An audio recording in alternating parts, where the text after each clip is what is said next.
Meu nome é Marcos e eu fiquei responsável pelo terceiro capítulo, mas antes vou falar um pouco sobre a obra. Quem a escreveu foi Mauro Betti. Sua data de lançamento é 1997. Ela tem 291 páginas, que são divididas em 5 capítulos e uma obra final. E ela é uma dissertação. Um pequeno resumo sobre a obra é que este trabalho objetiva realizar uma interpretação do discurso televisivo sobre o esporte, com base na hermenêutica de Paul Ricoeur, refletindo criticamente sobre suas repercussões na educação física enquanto sua prática educacional. A interpretação hermenêutica é definida como uma dialética entre a compreensão e a explicação, que leva à superação da intenção do autor pelo sentido do texto. Tal interpretação exige considerar tanto o conteúdo quanto a forma de linguagem televisiva, tanto a imagem quanto a fala. A primeira fase da interpretação hermenêutica constitui-se da compreensão inicial da experiência do ser telespectador do esporte, compreensão que é global e se faz por conjecturas. Trabalhando com a lógica da espetacularização, a televisão fragmenta e descontextualiza o fenômeno esportivo, construindo uma realidade textual autônoma, o esporte-espetáculo, que é isso que o texto vai falar em si. Bom, meu nome é Matheus e eu fiquei responsável por falar do primeiro capítulo, cujo nome é Cenário e é dividido em três subtítulos, que é Educação Física, Educação e Esporte.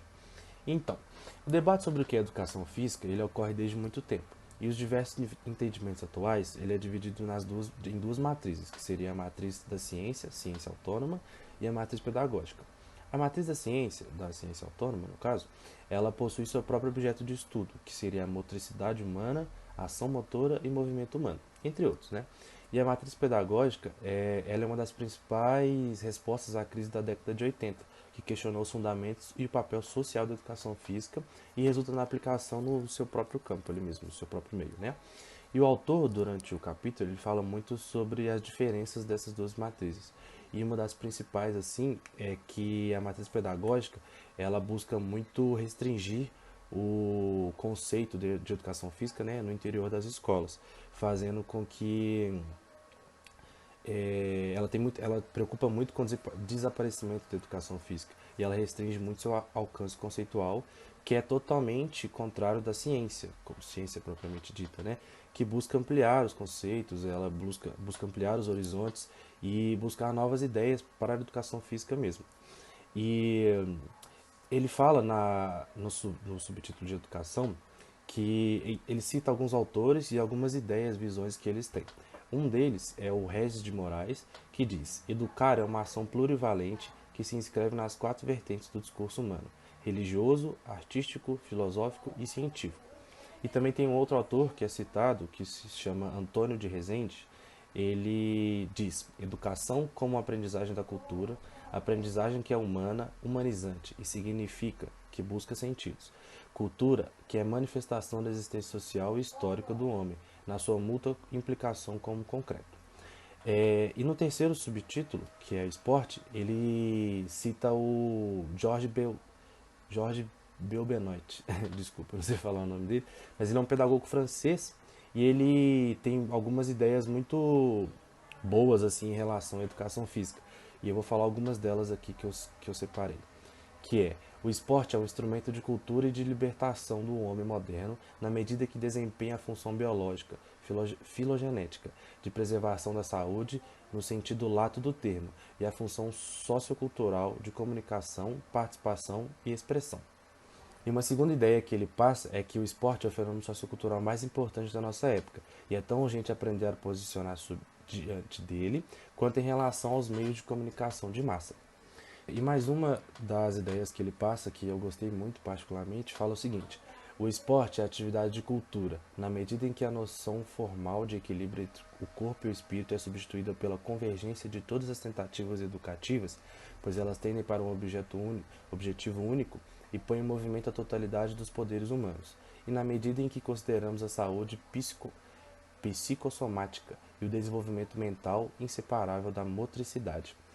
Mas logo após, esse Jorge, ele estabelece algumas advertências e condições, pois o esporte não é educativo a priori, e é o educador que precisa fazer dele, ao mesmo tempo, objeto e um meio de educação.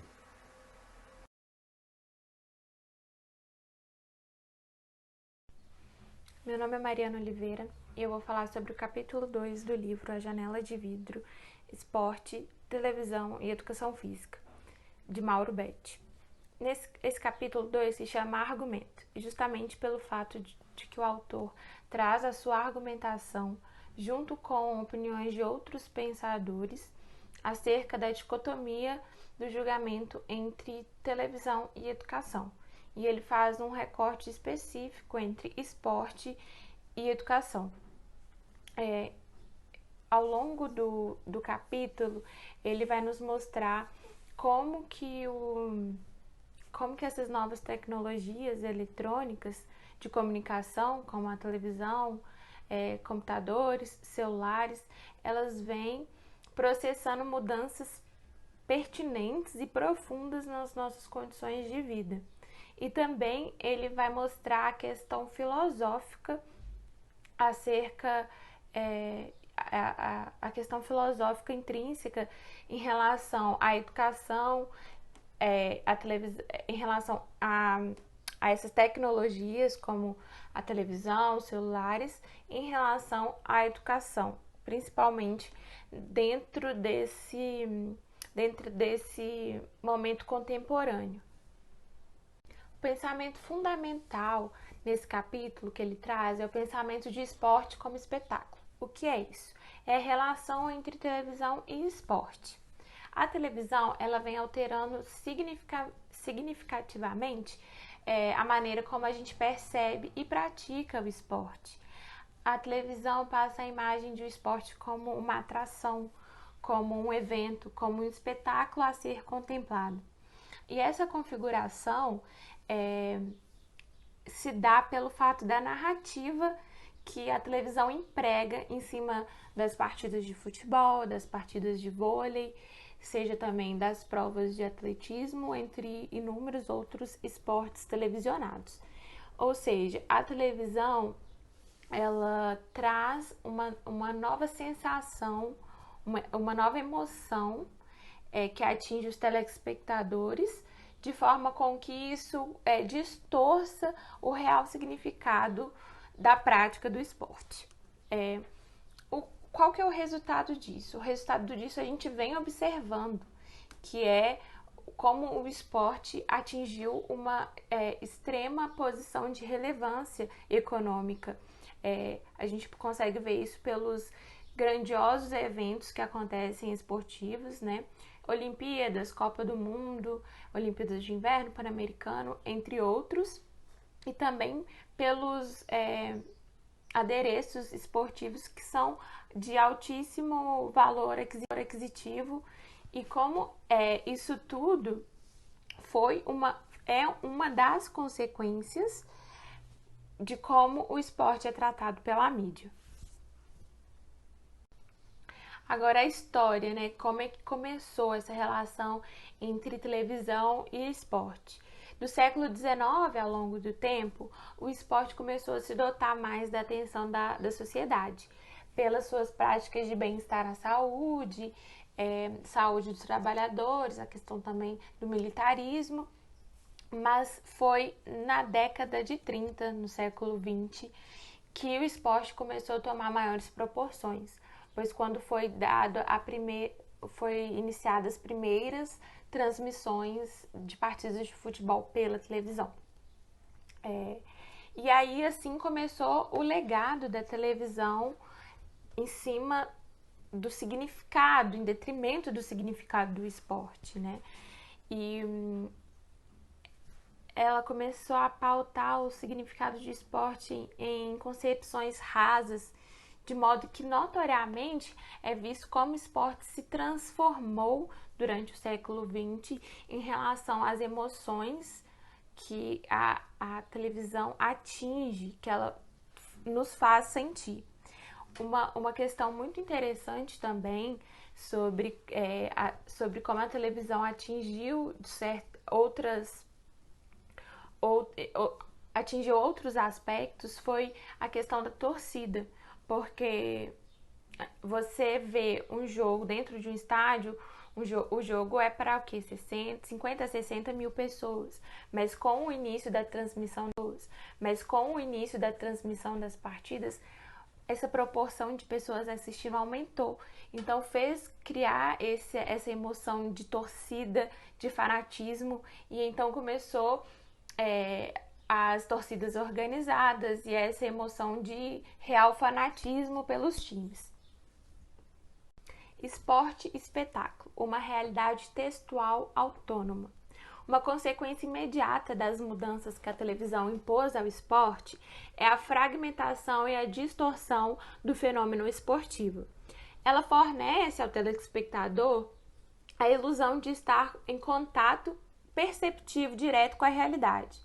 Então, ela meio que hipnotiza o telespectador, como se ele estivesse lá naquele exato momento, vendo tudo e tendo uma participação efetiva naquela situação, no caso, na partida. Como se estivesse olhando, como se o telespectador estivesse olhando através de uma janela de vidro, né? Como muito bem é o nome do livro. O que exprime a realidade textual autônoma. Isso significa que a televisão criou uma própria maneira de contar o esporte. Ela inclui uma conotação dramática e sentimentalista. É como se assistir a qualquer evento esportivo viesse junto um roteiro para cada telespectador seguir. Ou seja, ela cria toda uma temática, uma semântica, ela cria um contexto emocional e sentimentalista para atingir de forma sensacionalista os telespectadores.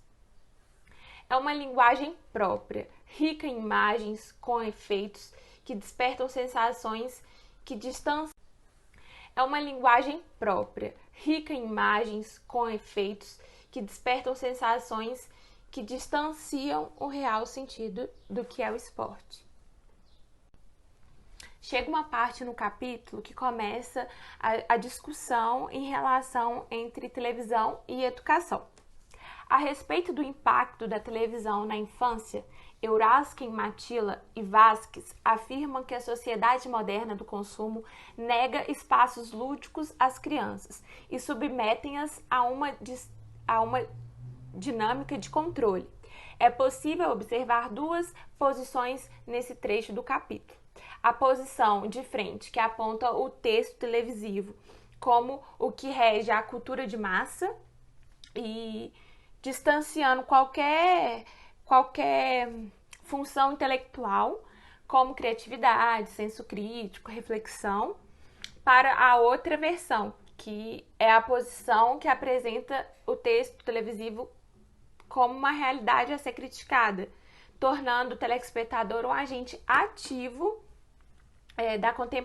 um agente ativo que contempla aquela situação, aquele trecho televisivo como personagem ativo, que tem um senso crítico de refletir, relacionar e criticar. Nesse contexto, o trecho corrobora para as afirmações sobre as capacidades que o texto televisivo procede. No engessamento, eles ficam nessa discussão, ou se o texto televisivo ou se o texto televisivo é aquela cultura de massa onde todo mundo é igual, como se fosse um burrinho atrás do outro, todo mundo vendo aquilo e tendo as mesmas emoções, as mesmas sensações, ou o texto televisivo como uma porta para algumas funções intelectuais, como a função de senso crítico, de reflexão.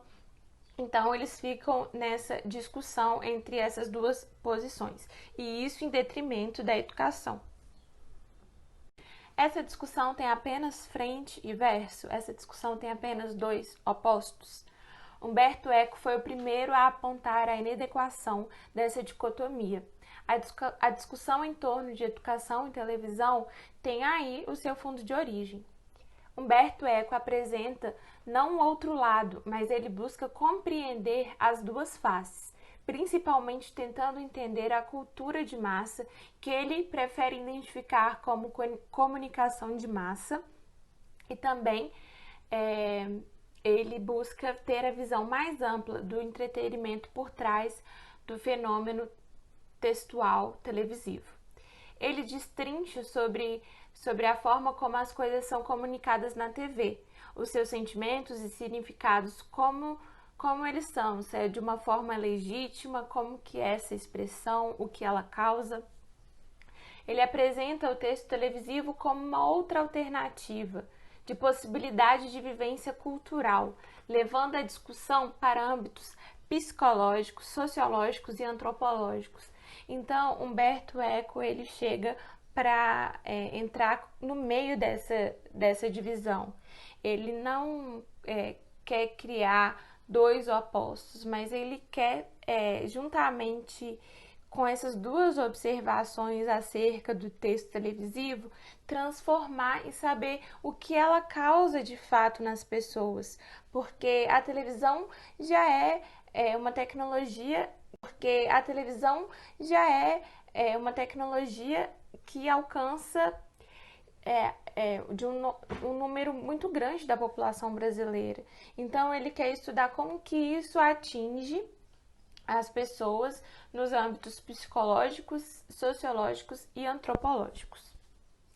Auto-hipnose é um termo que Eco usa para explicar o modo em que o telespectador fica ao aceitar sem ressalvas o que lhe é oferecido pela televisão, e diz: uma civilização democrática só se salvará se fizer da linguagem da imagem uma provocação para reflexão. Então, nessa frase que ele fala, é justamente o ponto-chave da questão. É saber como interpretar o texto televisivo, saber como agir no resultado que isso traz ao telespectador. Porque só você pegar e assistir o que a televisão te dá, sem nenhum senso crítico, sem nenhuma reflexão, após isso, é como se você entrasse no que ele diz de auto-hipnose. Diante desses aspectos, como educar? Foi então como Marshall McLuhan mostrou um novo caminho para o jeito de educar. Se trata da observação e provocação em relação a como os meios eletrônicos retratam a subjetividade, realidade e como eles servem para aguçar o senso crítico e reflexivo, além de ser um recurso que atinge, como eu disse, maiores números da população em geral. Então, é nesse caminho que a discussão ela se encontra, no caminho de como que o texto televisivo, como a narrativa televisiva, como que ela retrata a subjetividade das emoções, como que ela consegue também atingir a subjetividade de cada telespectador, como ela retrata essa realidade. E, a partir disso, educar para que o telespectador consiga ter um senso crítico reflexivo diante do texto televisivo imposto pela televisão.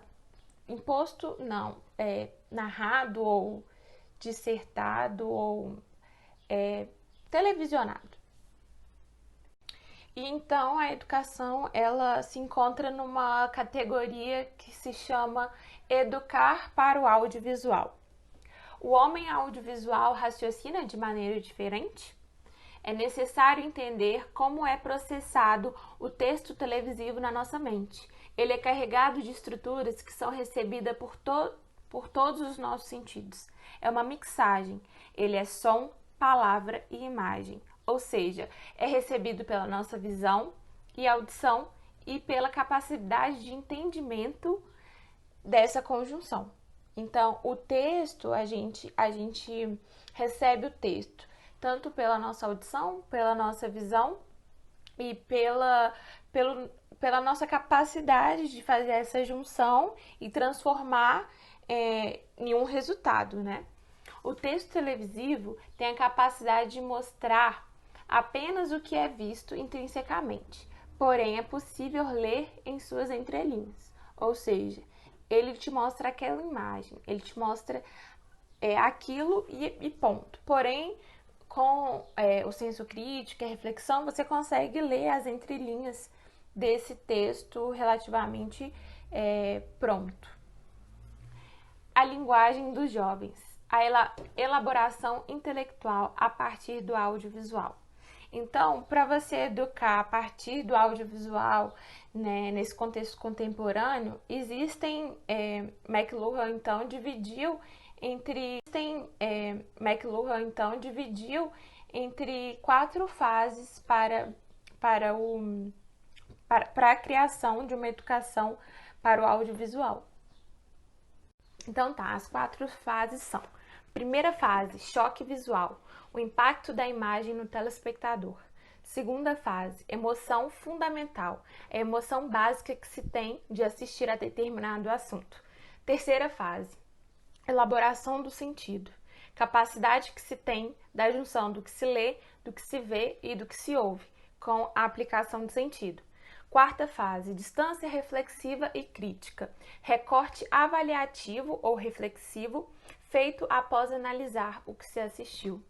Então, é preciso seguir essas 4 fases nessa distribuição para que se tenha um resultado positivo do reconhecimento do texto televisivo. É preciso tomar muito cuidado com as crianças, porque elas não podem confundir esporte com espetáculo e nem com os ídolos esportivos. É importante que nessa nova educação audiovisual a criança consiga identificar o real sentido do que é esporte. O objetivo desse trabalho, portanto, é, por meio da hermenêutica, interpretar o discurso da televisão sobre o esporte, refletindo criticamente sobre suas repercussões na educação física, enquanto uma prática educacional. Podemos assim oferecer então à educação física um primeiro instrumento, que é o instrumento de distância crítica, que é o englobamento total do resultado do que é o texto televisivo. O que tem que ser feito? O que tem que ser feito é distanciar o texto televisivo para que dentro dessa distância a gente consiga ter o senso crítico e reflexivo para a gente entender de fato as permeabilidades que acontecem tanto no esporte como em qualquer outro assunto que se perpassa pela televisão.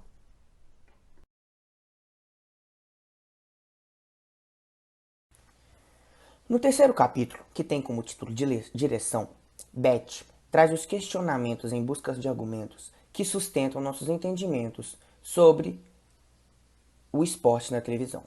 Com base nas questões levantadas pela filosofia da educação sobre a educação física, pode-se fazer uma reflexão que revela novos sentidos para a área da educação física. O autor, nesse capítulo, traz alguns questionamentos para a gente. E neles são 4. O primeiro é: a cultura esportiva contemporânea pode ser concebida sem considerar o esporte espetáculo promovido pelos meios de comunicação de massa como seu componente? Quais as consequências de uma resposta positiva e de uma resposta negativa para a educação física escolar? Em segundo argumento, temos: quais as repercussões para a tarefa educacional da educação física, tanto no plano axiológico como no teológico? O fato de seus conteúdos programáticos serem cada vez mais influenciados pela televisão? Em terceiro argumento, temos: quais os fundamentos de uma pedagogia de imagem que forme espectadores críticos, capazes de usufruir do esporte espetáculo enquanto apreciação carregada de significação cultural, simultaneamente estética, lúdica, ética e técnica informativa, uma apreciação, enfim, plena de inteligência e sensibilidade? Em quarto argumento, temos: Se a educação física pretende-se uma disciplina educativa, quais as repercussões no plano ético que decorrem da difusão de novos valores sobre o esporte, alimentada por um discurso comprometido com interesses comerciais? São esses 4 argumentos que Beth nos deixa nesse terceiro capítulo. Por fim, no capítulo, Beth conclui que a educação física não é mais um dado, e sim uma tarefa, é um projeto para fazer a educação física ser mais completa, com mais conteúdo, sair do básico e ter uma expansão de conteúdos para explicar, para ler, para saber.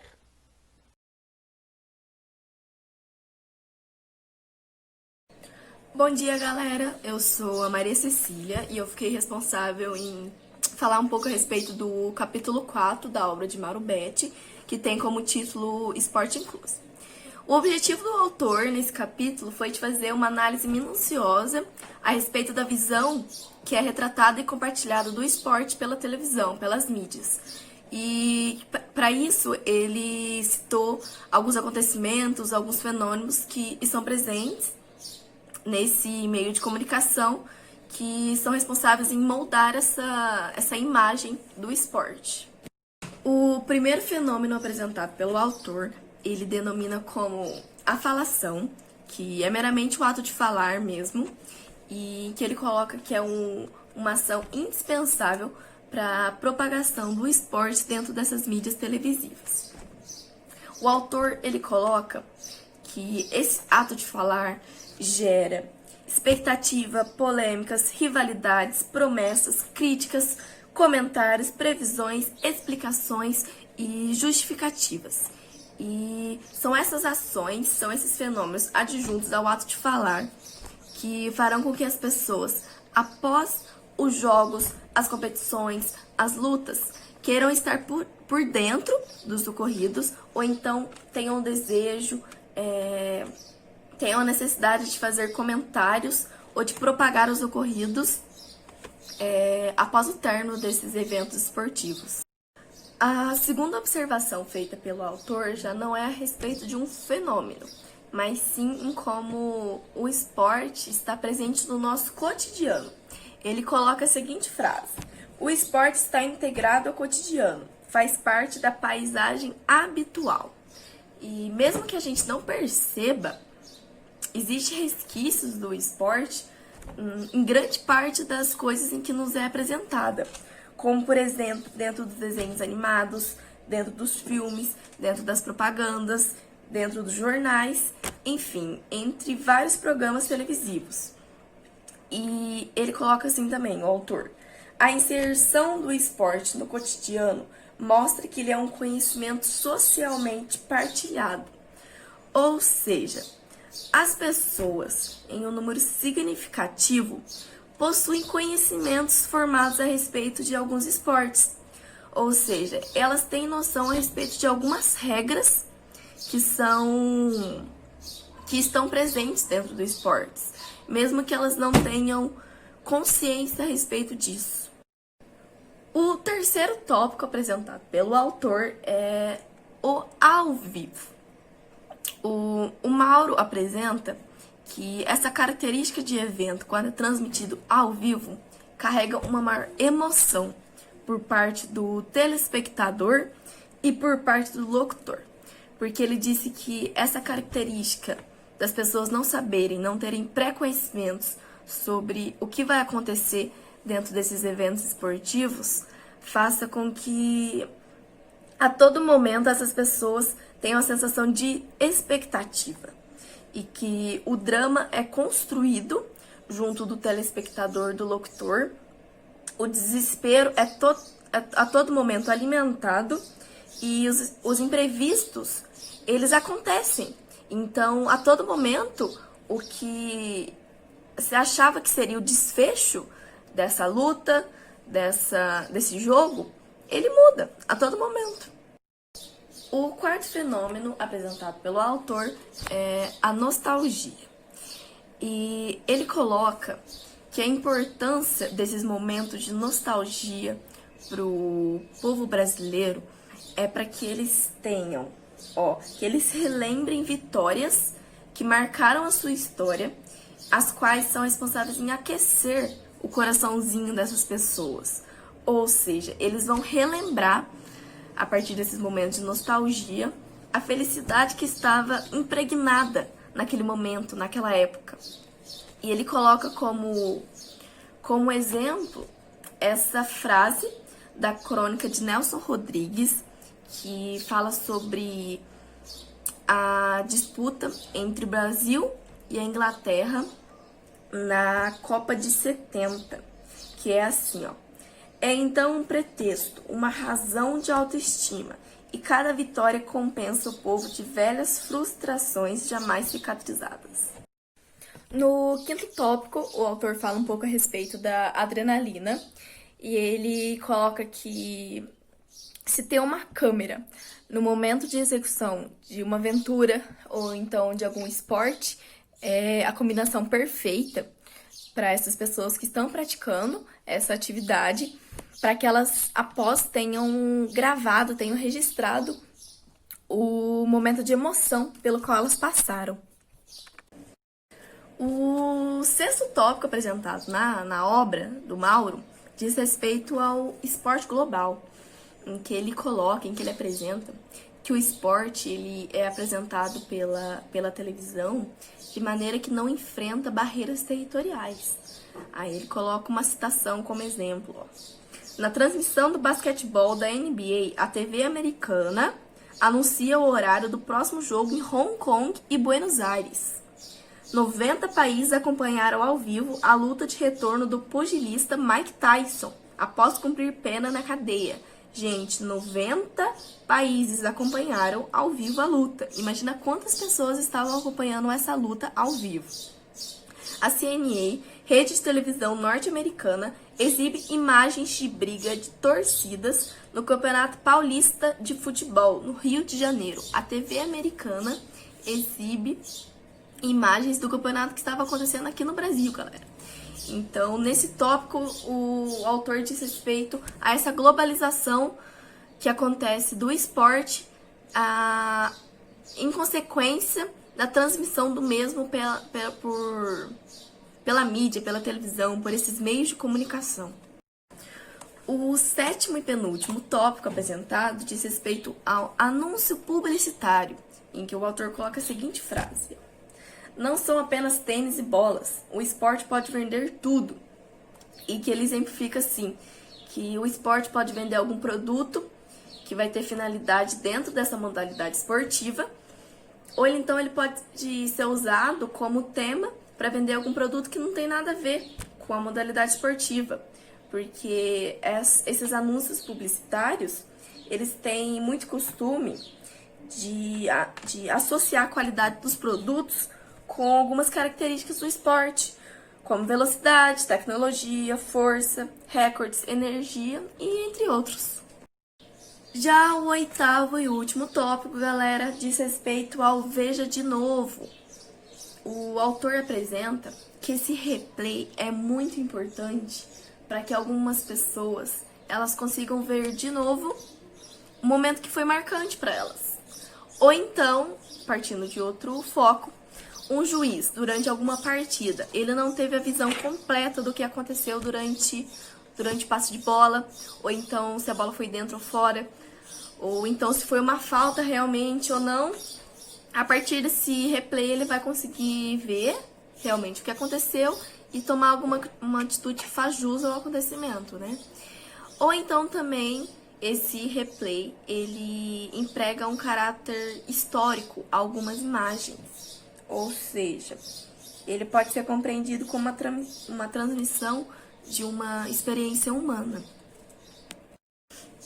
Gente, como complemento dessa minha explicação do capítulo 4, tem um vídeo que o Mauro Betti participou, que tem como título Educação Física e Saúde. Ele está presente no YouTube, para quem tiver interesse. Ele coloca assim, que a disputa entre as escolas e essas mídias é uma luta injusta, porque as mídias elas possuem ferramentas de sedução e possuem técnicas de audiovisual. Então, nós devemos torná-la nossa aliada, para que seja discutido dentro desse meio de comunicação subtemas que entrecruzam mídia e esporte, mídia e ginástica, entre outros.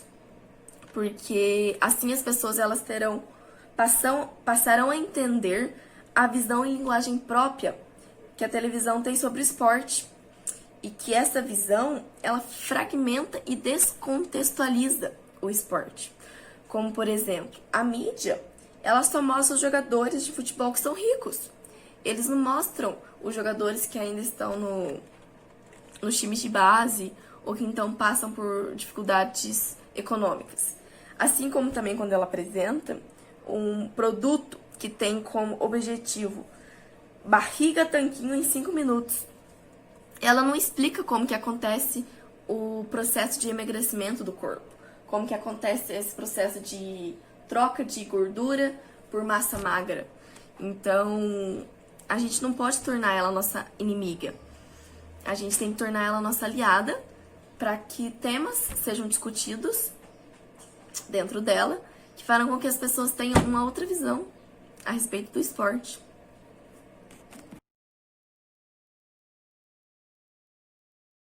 Meu nome é Mariana Pedrini e eu fiquei responsável por falar sobre o capítulo 5 e a cena final do livro Janela de Vidro. Nesse capítulo, o autor nos apresenta as teorias do jogo, as teorias marxistas, do processo civilizatório e as teorias culturalistas, na tentativa de melhorar a nossa compreensão sobre o esporte. Ele tem o objetivo de buscar os sentidos que permitem interpretar a crítica do discurso televisivo e definir os limites do novo fenômeno, esporte-telespetáculo, que no livro o autor coloca como sendo um fenômeno midiático, que vai evidenciar performances e técnicas que vão muito além do que normalmente é realizado. O esporte-telespetáculo é uma espécie de show que cada vez mais sensibiliza e atrai o telespectador. Durante o livro, ele mostra a evolução do esporte ao longo dos anos, de como ele foi sendo modificado e aperfeiçoado através de mudanças culturais, tecnológicas, históricas e até mesmo sociais. Mostra também como é perceptível a interferência direta das questões econômicas nos esportes.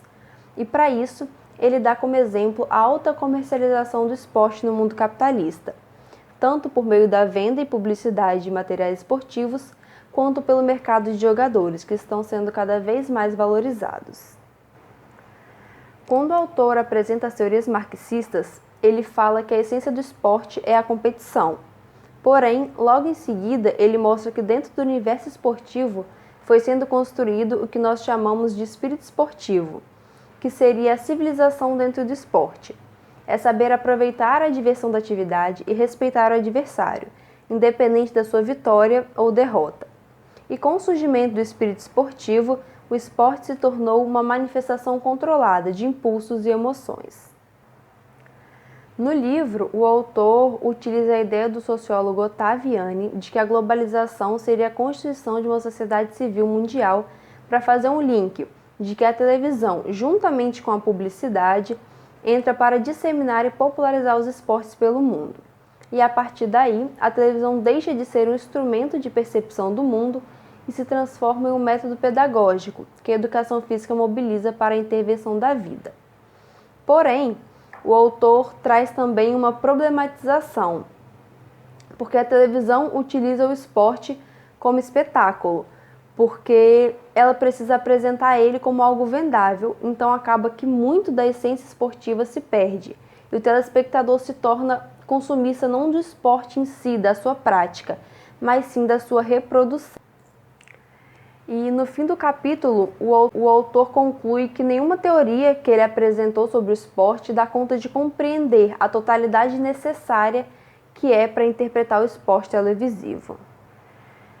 Agora falando sobre a cena final. Nela, o autor vai refletir um pouco a respeito da influência da velocidade perante a vida das pessoas. Ou seja, ele vai mostrar como que nós a todo momento aparentamos estar correndo, atrasados para algum compromisso, e como os segundos são tão significativos para nós. Ele mostra que o ritmo seguido pelas pessoas não é mais o ritmo interno, o do próprio corpo, mas sim o de uma movimentação externa, onde os meios de comunicação, de transporte e de tecnologia é que são os responsáveis em ditar a frequência das nossas vidas. O autor também apresenta que a educação física e a educação enfrentam muitos obstáculos ao se deparar com o esporte enquanto espetáculo, porque no mundo televisivo os fundamentos educacionais são deixados de lado e somente o esporte na sua versão espetáculo é compartilhado, por conta da questão de que esse é o que se vende. No fim, o autor ele vai concluir dizendo que o papel do profissional de educação física é de contribuir para a formação de telespectadores que sejam críticos, inteligentes e sensíveis, porque só assim eles terão o discernimento de acompanhar programas televisivos e conseguirem filtrar as informações em vez de apenas absorvê-las.